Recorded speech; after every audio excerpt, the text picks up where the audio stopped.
زید بن حارثه هغه خوش قسمت صحابي دی چې د محبوب غلامی او ته ملاو شولا د محبوب غلامی هغه غلامی دا چې چا په غاړه کې د محبوب د غلامۍ هغه پړی ور واچول شو هار ور واچول شو دغه داسې غلامی دا چې دغه غلامۍ د پاره خلق مورم قربانی کوي پلارم قربانی کوي اولادم قربانی کوي دنیا بادشاہ حتم قربانی کوي خو هر انسان وای چې د محبوب دغه غلامی پړی راته ملاو شي تاسو نن د فلسطین مسلمانانو ته وګورئ چې څنګه عجیب ظلم روان دی تاریخ ته دنیا وکتل شي دومره ظلم چې کوم دی نم چې ته لیکلی او نم چې ته لیکلی دلیو نم چانه اورېدلی چې نن سبا کم ظلم روان دی چې د ماشوم وینم تویږي د زنانه وینم تویږي او د بوډاګانو وینم تویږي ټول مسلمانان ګوري هیڅ نشي کولی نن کافر په یو صف کې ودرېده که یهودي دی که عیسائی دی په یو صف کې ودرېدل نن د اسرائیل په پشپنا باندې امریکا هم ودرېدله په هغې باندې فرانس کافر هم ودرېدل جرمن کافر هم ودرېدل انډیا کافر هم ودرېدل ولې مسلمانان کمزوره شلو یا خو د مسلمان هغه تاریخ دی چې جنگ بدر کې مسلمانان صرف 313 دي کافران 1000 دي یو په ترپل باندې دي هلته مسلمانان ته غلبه میلاویږي نن مسلمانان په کروڑونو په عربونو کربونو باندې دي ولې کمزوري دي وجه څه ده ذهن کې سوال پیدا شلو شاعر مشرق ډاکټر علامه اقبال د دې خبرې جواب کړی دی جواب داسې کړی دی چې کلم د مسلمانانو د زړونو د رسول الله مینه محبت وتل د قرآن مینه محبت وتل اگر چې مسلمانان به زیات وي په عربونو او کربونو باندې به وي مسلمان به مغلوب وي کافر به غالب وي رسول الله صلی الله علیه وسلم خیر القرون قرنی ثم الذين يلونهم ثم الذين يلونهم او كما قال عليه الصلاة والسلام قال الله في شان حبيبنا مخبرا وآمرا إن الله وملائكته يصلون على النبي يا أيها الذين آمنوا صلوا عليه وسلموا تسليما اللهم صل على سيدنا ومولانا محمد عبدك ورسولك ونبيك وصل على جميع المؤمنين والمؤمنات والمسلمين والمسلمات يا أكرم الخلق ما لي من ألوذ به سواك عند حلول الحادث العممي الصلاة والسلام عليك يا سيدي يا رسول الله و د مولوی سے محترم د طرفنا ما ته چې کومه موضوع راکړل شوې ده په نسبت باندې بیان کول دي چې نسبت په دین اسلام پرانا کې څومره اهمیت لري زما عزتمندو تقریر د شروع نه مخکې یو دوه خبرې عرض کومه د مقدمې په طور باندې نسبت چې کوم دی دا چې کوم دی په دین اسلام کې او په عام دنیا کې دا ډېر زیات اهمیت لري او اهمیت داسې لري دا زه چې کوم سټیج باندې ناست یم دا د لرګي نه جوړ شوی دی دا به ډېر لرګي به داسې پراته وي په ځمکه باندې به پراته وي خو چې کم لرګي نه هغې نه منبر شریف جوړ شي خلک عزت کوي وجه څه ده چې دغه لرګی عام لرګی پاتې نه شولو دې نسبت ته منبر شریف سره راغی دغه لرګي ته اهمیت میلاو شو دا کم د قرآن دپاره ټیپایانې دي یا به د لرګي نه جوړې شوي وي یا به د پلاستیک نه جوړې شوي وي خو عام پلاستیک په دې ځمکو باندې په دې ګلوي کې پراته وي خو چې کوم نه د قرآن دپاره هغې دپاره یو څیز جوړ شي رحیل شریف ته نه جوړ شي خلق د عزت په نظر باندې ګوري وجه څه ده چې دې نسبت چې کوم نه د قرآن سره راغی غرض څه دی مطلب څه دی مطلب دا دی چې یو څیز به کمزوری وي ادنا به وي خو چې کله نسبت ته اعلی سره پیدا شي دغه ادنا څیز دغه کمزوری څیز هغه ته مرتبه ملاويږي عزت ته ملاويږي هغه ادنا نه پاتې کېږي او هغه داسې زما عزتمندو تاسو محبوب علیه الصلاۃ والسلام مبارک زمانہ وګورئ چې کومې زمانه نسبت د محبوب علیه الصلاۃ والسلام سره جوړ شوی دی هغه زمانہ د ټولو زمانو نه بهتره ده ځکه محبوب فرمایي خیر القرون قرنی ټولو کې زمانہ بهتره ده چې د کم امت تعلق د نبی علیه الصلاۃ والسلام سره جوړ شوی دی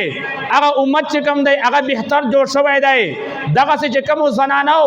تعلق چې کوم دی د محبوب علیه الصلاۃ والسلام سره جوړ شوی دی هغه زنانه بیا عام زنانه نه پاتې شوی هغه د امهات المؤمنین ویل کېږي دغه چې کوم اوستا تاریخ د اسلام وګورو په تاریخ د اسلام کې چې کوم انسانانو ته دا شرافت میلاو شوی دی دا عزت میلاو شوی دی چې محبوب علیه الصلاۃ والسلام مبارک په خپل سترګو باندې لیدلی دی ایمان په قبول کړی دی هغه صحابي جوړ شوی دی الغرض دا دی چې کوم یو څیز هم ادنا بوي کمزوری بوي خو چې کله نسبت ته اعلی سره پیدا شي هغه څیز ادنا نه پاتې کېږي هغه ته اوچت او مرتبه ته ملاويږي او زما عزتمندو د صحابه متعلق یو خبره کوم چې صحابه ته دا شرافت ولې میلاو شوی دی د صحابه دا شرافت د ګواوري د صحابه دا نظریه وا دیا عقیده وا چې کمال دی ک جان دی ک اولاد دی ک مور او پلار دی دا پر رسول الله باندې قربان دی صحابه دا عقیده وا او دغه دعوه باندې د دې زمن کې یو خبر عرض کوما یو صحابي مبارک ته نامه بم بار بار اوریدلی وی زید بن حارثه رضی الله تعالی عنہ په سورۃ احزاب کې دا واقعه مکمل بیان شوی دا زید بن حارثه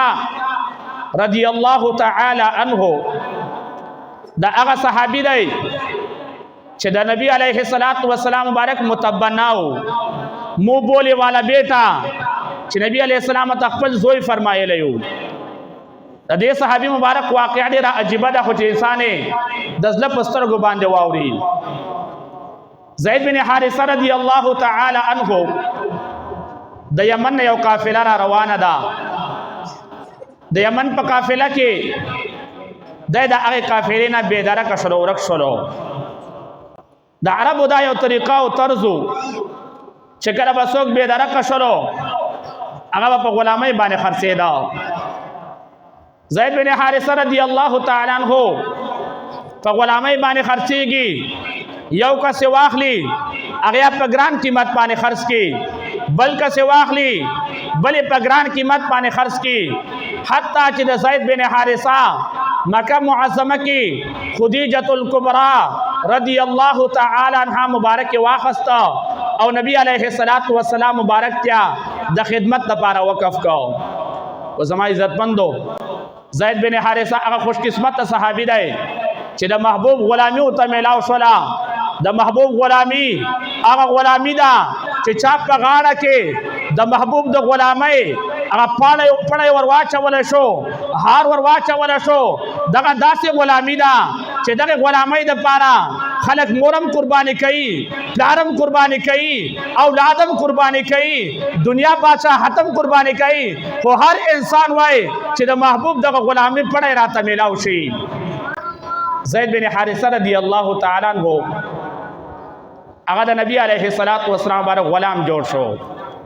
د نبی علیه الصلاۃ والسلام مبارک په غلامۍ کې شپې ورځې تیریږي خبره مخکې دا اورېدو قابله ده چې کله یمن کې مور او پلار او خاندان ته پته ولګېدله چې زمونږ زوی زید بن حارثه په مکه معظمه کې دی هغه چې کوم دی په غلامۍ باندې دی د عادت مطابق د دستور مطابق پلار او ترې د یمن نه را روان شولو ډېر قیمتونه او پیسې راواخیستلې او هغه رالل مکې معظمې ته رالل مکه معظمه کې چا سره میلاویږي د دواړو جهانو سردار امام الانبیاء محمد رسول الله صلی الله علیه وسلم مبارک سره میلاو شولو هغه پلار ورته وایي اے محمد صلی الله علیه وسلم دا زید زما زوی دی تر ورته وایي اے محمد صلی الله علیه وسلم دا زید زما وراره دی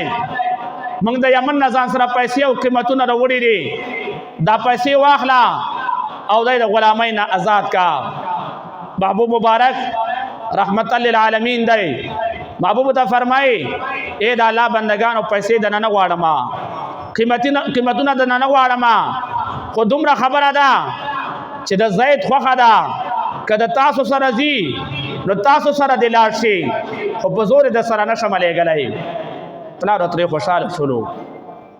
هغوی وایي چې څوک دا غلامۍ زندګي خوښوي پلار هم راغی ترې هم راغی زید رضی الله تعالی عنه ته وایي ای زیده ځان تیاروه ستا آقا او مولا موږ ته اجازت وکړه ځان تیاروه چې یمن علاقې ته لاړ شو زما عزتمندو د زید رضی الله تعالی عنہ د خبرې بیانول نه مخکې یو خبر عرض کوم ماشوم چې کله د مور او پلار نه جدا شي څه حالي وي هغه څومره بې قراره وي او د زید بن حارثه پسې خپل مور دومره خفه وه چې کله بیا مور د خفګان د وجې نه سخت ویر بیا وکړه کله به د خپل ویښته بیا ځانه وشو کول کله پنمر باندې ودرېدله چې زما زوی به پنمر باندې وي کله په سوري باندې ودرېدله خو چې کله زید ته خپل پلار وایي زیده ځان تیاروه تره ورته وایي زیده زما وراره ځان تیاروه چې یمن علاقې ته ځو صحابي ایمان وګورئ صحابي عقیده وګورئ عجیبه ایمان دی ورته فرمایي ای زما پلاره ته تللی شې ته لاړ شه ای زما تره ته تللی شې ته لاړ شه خو ای زما پلاره ای زما تره زه د خپل صلی الله علیه وسلم نه نشم جدا کېدی زما عزتمندو عجیبه ایمان دی عجیبه مینه ده پلار ته وایي ته تللی شې تره ته وایي ته تللی شې پلار ورته جواب کې وایي ای زیده هلک ده ته هلاک شې د غلامۍ زندگی خوښوې او دغه آزاد زندگی نه خوښوې د پلان نه جدا کېږي تره نه جدا کېږي خاندان نه جدا کېږي او په مکه معظمه کې د غلامۍ زندگی خوښوې زید بن حارثه جواب واره زبان حال سره ولا جواب ورکړي وته فرمایي اے پلارا ستانم جدا کېدای شمه اے زما تره ستانم جدا کېدای شمه د خپل مونم جدا کېدای شمه د یمن د علاقې نم جدا کېدای شمه خو د خپل آقا او مولا د محمد رسول الله صلی الله علیه وسلم مبارک نه نشم جدا کېدای زما عزتمندو صحابه داسې عجیبه ایمان دی دومره عجیبه عقیده ده دومره عجیبه نظریه ده چې هر څه قرباني کول خو چې کله تعلق او نسبت د دوارو جهانو سردار مبارک سره راغی رب ول داسې عزت ورکا دومره بهترین عزت ورکا چې رب قرآن کې اعلان او فرمایلو رضی الله عنهم ورضوا عن الله او فرمایل چې الله د دوی ناراضي دی او دا صحابه د الله ناراضي دي زما عزتمند عزت ولې میلاو شو شرافت ولې میلاو شو دوی نسبت او تعلق ته دوارو جهانو سردار مبارک سره راغی نو غرض مې دا دی په دې نسبت کې لوی کمال دی خپل نسبتونه د الله والا خلکو سره جوړ کړي د الله کور سره خپل نسبت جوړ کړي علما سره خپل تعلق جوړ کړي اولیاء کرام او بزرګانو سره خپل تعلق جوړ کړي ځکه په دې نسبت کې دومره عجیبه کمال دی چې کله بسیز ادناوي د کمی درجه به والا بوي خو چې کله نسبت د اعلی سره پیدا شي هغه سیس کمزور نه پاتې کېږي هغه ته اعلی شرافت او عزت ورکړي زما عزتمندو فهمدغه موضوع باندې چې دا کله ادنا سیز وي کمزور سیز وي خو چې تعلق د اعلی سره جوړ شي هغه سیس ته شرافت ملاويږي زمانه ته شرافت ملاويږي هغه داسې چې کومې زمانه تعلق د نبی علیه الصلاۃ والسلام سره جوړ شوی دی زمانه ته شرافت ملاو شوی دی د کم مکان او د کم ځای تعلق د نبی علیه الصلاۃ والسلام سره جوړ شوی دی هغه مکان ته عزت ملاو شوی دی تاسو په تاریخ کې علماونه اوریدلی وي چې د مدینه منورې مخکې نوم یثرب او هغه د بیماری یو مرکز خلکو باندې به یو قسم بیماری راته خو چې کله تعلق د دوړو جهانو سردار سره جوړ شلو بیا د یثرب د ویلو نه من رااله هغې نه من رااله اوس هغه مدینه منوره شوله اول د بیماریو مرکز و اوس د شفا والا مرکز جوړ شوی دی نو پته لګېږي چې کله به یو څیز ادنا وي خو چې کله تعلق د اعلی سره پیدا شي هغې ته شرافت میلاویږي الحمدلله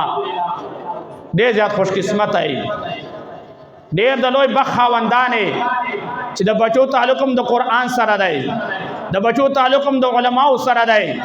د بچو تعلق هم د اولیاء او بزرگانو سره دی معصومان هم خوش قسمت دي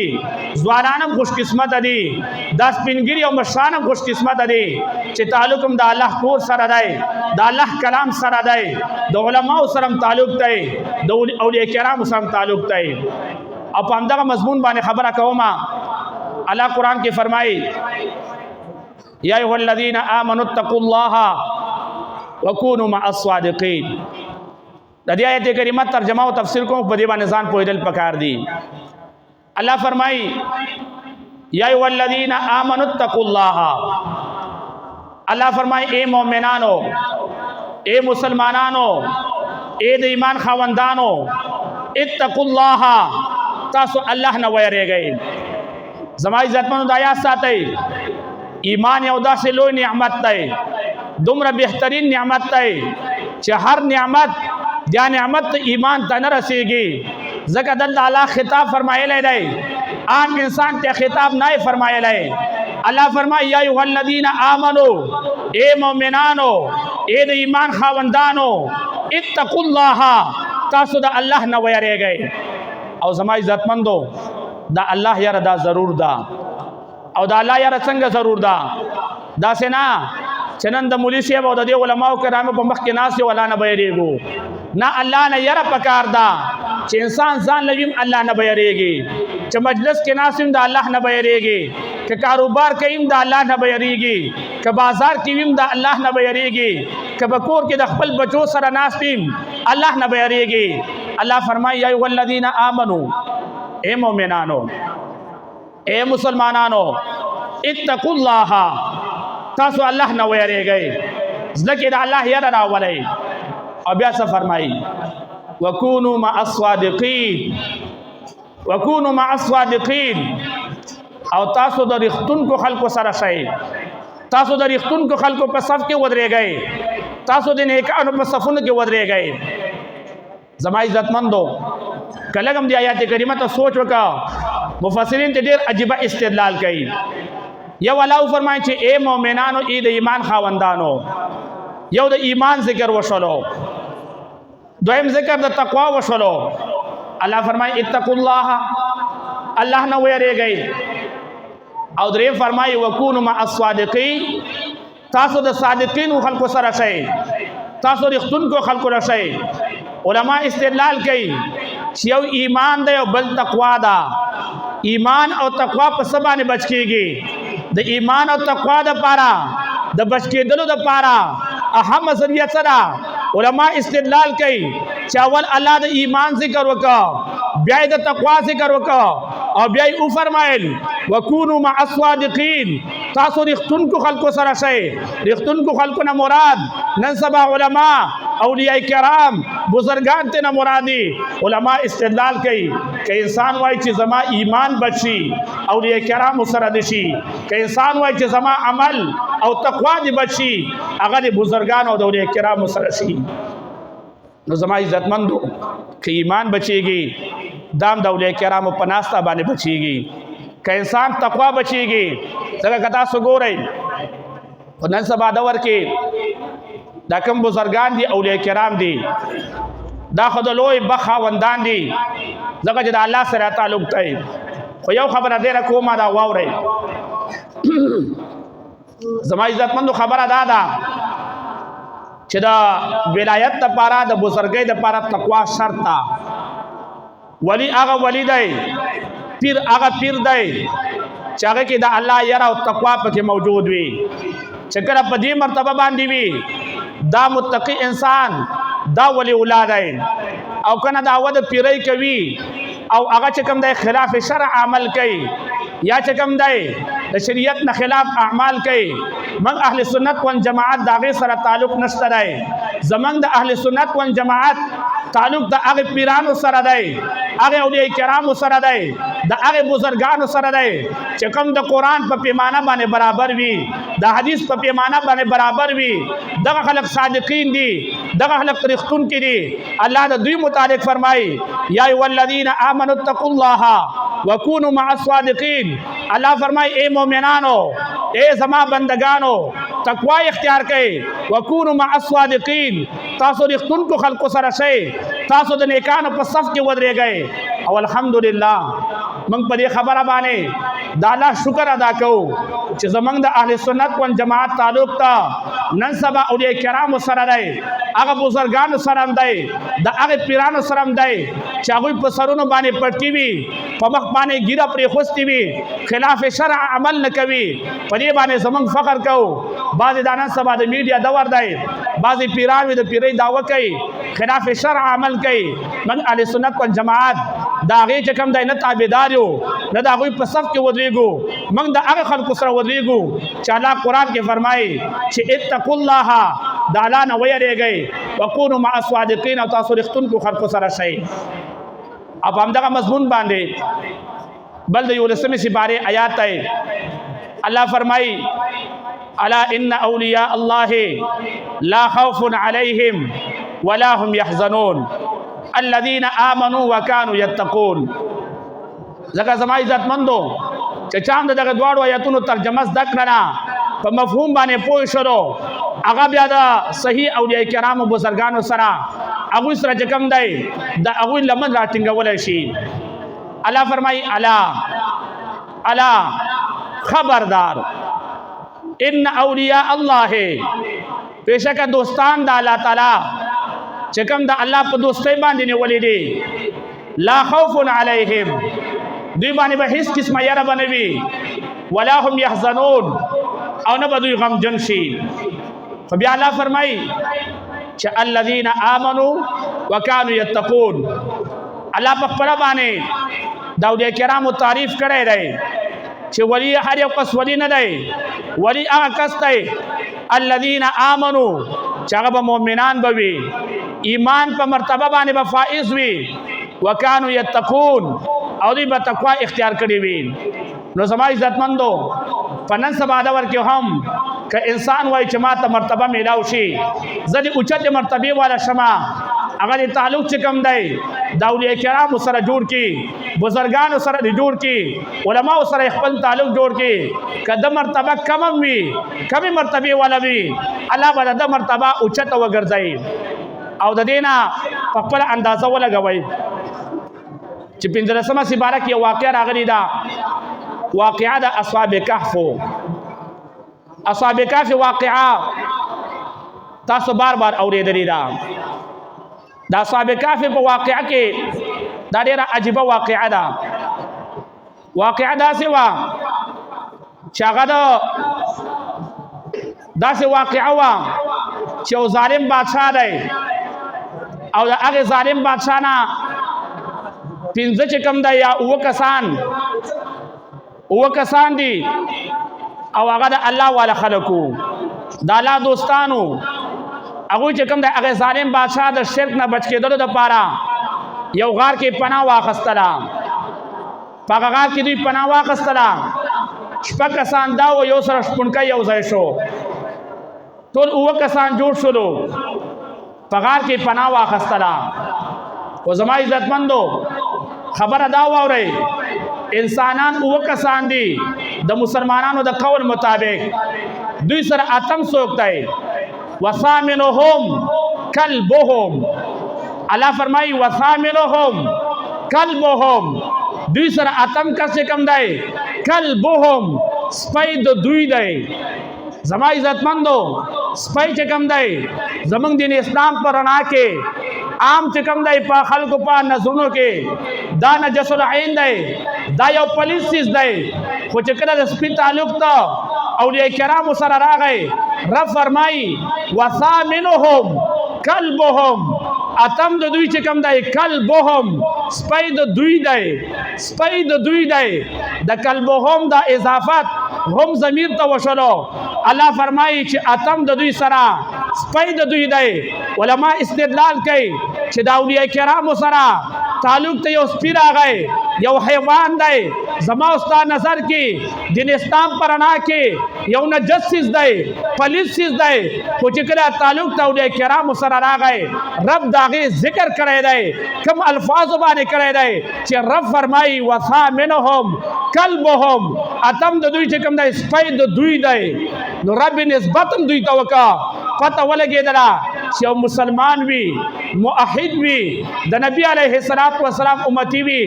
او نن سبا چې کوم حق اولیاء کرام وي هغه سره تعلق جوړ کړي داغه به کوم مرتبه وي داغه به کوم شان وي سپی دی حیوان دی چې تعلق د اولیاء کرامو سره راغی ځکه د امت مسلمه اتفاق دی چې دغه اووه کسان د اولیاء کرامو دا پیغمبران نه وو راجح قول دا دی چې هغې سره تعلق د سپي راغی سپي ته دومره مرتبه میلاو شوله چې نوم یې قطمیر وګرځېده جنت ته به داخلېږي رب ذکر وکړه چې یو مسلمان وي هغه تعلق د علماو سره وي اولیاو سره وي د نبی علیه السلام سره خپل تعلق جوړ کړي حقیقت دا دی چې دته به یو لوی مرتبه میلاویږي زما عزتمندو زما د تقریر خلاصه صدا سمری سره ووتله خلاصه دا ووتله چې خپل نسبت د بهترین څیز سره جوړول پکار دی خپل نسبت ته قرآن سره جوړول پکار دی خپل نسبت ته الله کور سره جوړول پکار دی خپل نسبت ته علماو سره جوړول پکار دی خپل نسبت ته اولیاء کرامو سره جوړول پکار دی خپل نسبت ته د بیت الله شریف سره جوړول پکار دی خپل نسبت ته مدینه منورې طیبې سره جوړول پکار دی او بیا خپل نسبت ته دواړو جهانو سردار امام الانبیاء محمد سره جوړول پکار دی ځکه په دې نسبت کې لوی کمال دی او دا بیا ساتي چې کله چا تعلق ته د محبوب علیه السلام مبارک سره وي دادا سے تعلق ته چې دغه تعلق ته بل یو نسبت هم نه رسېږي خپل تعلق د نبی علیه السلام سره جوړول پکار دی چې اطاعت مو کو او اطاعت نه مخکې مینا محبت دی ځکه مینا محبت دا اول دی اطاعت وروسته دی او زما عزتمندو ما په تقریر کې یو خبره کړې وه چې د نبی علیه السلام سره د کوم څیز تعلق راغلی دی الله له یو لویه مرتبه ورکړې ده که د زمانې تعلق راغلی دی زمانې ته مرتبه میلاو شوې ده که کومو انسانانو سره تعلق راغلی دی هغې ته مرتبه میلاو شوې ده او یو خبره به وکړم هر وخت د الله شکر ادا کوئ چې الله بندگانو د رسول الله مبارک امتیانو ځکه زما عزتمندو ما استا ګناهګار یو ما استا د امتیت لپاره نوافل هم نه کړي تهجد هم نه کړي روزې هم نه نیولې خو رب را دا عزت را کړی دی چې په امت محمد صلی الله علیه وسلم مبارک کې راغلی و دا دومره بهترین نسبت دی چې دې نسبت ځکه زما عزتمندو زما استا پیغمبر مبارک څنګه ذات دی داسې پیغمبر مبارک دی دومره لوی ذات دی چې مخکې څومره انبیاء کرام راغلي دي هر پیغمبر نه بل پیغمبر راغلی دی آدم علیه السلام د الله پیغمبر راغی هغې نه بعد شیس علیه السلام راغی د هغې نه بعد بل پیغمبر راغلی دی ابراهیم خلیل الله د الله پیغمبر راغی هغې نه بعد بل پیغمبر راغلی دی اسماعیل ذبیح الله د الله پیغمبر راغی هغې نه بعد بل پیغمبر راغلی دی موسی کلیم الله د الله پیغمبر راغی هغې نه بعد بل پیغمبر راغلی دی داسې که ما اوس ته وګورو عیسی روح الله د هغې نه بعد بل پیغمبر راغی او د هغې نه بعد چې زما اوس ته پیغمبر مبارک راغی امام الانبیاء راغی اعلان کوي واورئ محبوب فرمایي انا خاتم النبیین لا نبی بعدی محبوب وفرمایل چې مخکې څومره انبیاء کرام راغلي دي د هر پیغمبر نه بعد بل پیغمبر راغلی دی خو محبوب وفرمایل چې هغه قانون ختم شلو انا خاتم النبیین لا نبی بعدی محبوب فرمایي د نبوت سلسله په ما باندې ختم شوله زمان بعد تر د قیامت پورې بل پیغمبر نشي راتلی نو زما عزتمندو الحمدلله زما استاد لپاره دا شرافتم کافی دی چې د نبی علیه الصلاۃ والسلام مبارک په امت کې راغلیو نو په دې نسبت کې لوی کمال موجود دی غرض دا دی تقریر خلاصه دا وروتله چې خپل تعلق په نن سبا دور کې اولیاء کرام سره جوړ کړي بزرګان سره خپل تعلق جوړ کړي علما سره خپل تعلق جوړ کړي د الله کلام سره خپل تعلق جوړ کړي په دې نسبت کې لوی کمال موجود دی رب العالمین دې دا ویل دا اوریدل په خپل لوی دربار کې قبول او منظور کې او رب العالمین دې زمونږ او تاسو بار بار په داسې محافلو کې نصیب او فرمایي او زما عزتمندو د اخیری خبره کومه بیا زه خپل تقریر راټولوم نن سبا دور چې کوم دی دا د فتنو دور دی دا د شرورو دور دی او فتنو دور کې د فتنو نه بچېدل چې کوم دی دا بل څه باندې نشته دی چې ما اوس قرآن باندې منګولې ولګو په حدیث باندې منګولې ولګو الله او رسول الله راټینګ کو د فتنو په در کې به دینه بچیږو ځکه زما استاد نن سبا که هر اداره وګوري دا پروفیسر صاحب موجود دی نن سبا په هر کالجونو په یونیورسيټیو کې اکثر چې کوم دی قیدیانان موجود دي بد عقیده خلک موجود دي او کما استاد بچای د قرآن علم حاصل کړی وي د حدیثو علم حاصل کړی وي هغه نه گمراه کیږي هغه د گمراه کېدو نه بچ کېدای شي او کنا د قرآن علم حاصل نکي نبی په بل بل لار باندې روان شي زما عزتمندو نن سبا دور کې قرآن خپل بچی کې نه وای دی علماء سره خپل تعلق چې کوم نه دا مضبوط کړي دا مدرسه الحمدلله چې څنګه هم په تعمیر باندې آباد کړلا د الله په ذکر د محبوب په ذکر باندې آباد کړي والله په نن سبا دور کې د فتنو نه بچ کېدلو بل ذریعہ نشته دی دغه یو ذریعہ ده دغه زما عزتمندو کنن سبا دور کې دا مسلمانان کمزوري حالت باندې دي دومره کمزوري حالت باندې دي تاسو نن د فلسطین مسلمانانو ته وګورئ چې څنګه عجیب ظلم روان دی تاریخ ته دنیا وکتل شي دومره ظلم چې کوم دی نم چې ته لیکلیو او نم چې ته لیکلی دلیو نم چانه اورېدلیو چې نن سبا کم ظلم روان دی چې د ماشوم وینم تویږي د زنانه وینم تویږي او د بوډاګانو وینم تویږي ټول مسلمانان ګوري هیڅ نشي کولای نن کافر په یو صف کې ودرېدا که يهودي دی که عیسائی دی په یو صف کې ودرېدل نن د اسرائیل په پشپنا باندې امریکا هم ودرېدله هغې باندې فرانس کافر هم ودرېدل جرمن کافر هم ودرېدل انډیا کافر هم ودرېدل ولې مسلمانان کمزوره شلو یا خو د مسلمان هغه تاریخ دی چې جنگ بدر کې مسلمانان صرف 313 دي کافران 1000 دي یو په تریپل باندې دي هلته مسلمانان ته غلبه ملاویږي نن مسلمانان په کروڑونو په عربونو کربونو باندې دي ولې کمزوري دي وجه څه ده ذهن کې سوال پیدا شلو شاعر مشرق ډاکټر علامه اقبال د دې خبرې جواب کړی دی جواب یې داسې کړی دی چې کلم د مسلمانانو د زړونو د رسول الله مینه محبت وتل د قرآن مینه محبت وتل اگر چې مسلمانان به زیات وي په عربونو او کربونو باندې به وي مسلمان به مغلوب وي کافر به غالب وي نن هغه د شاعر مشرق د ډاکټر علامه اقبال خبره ده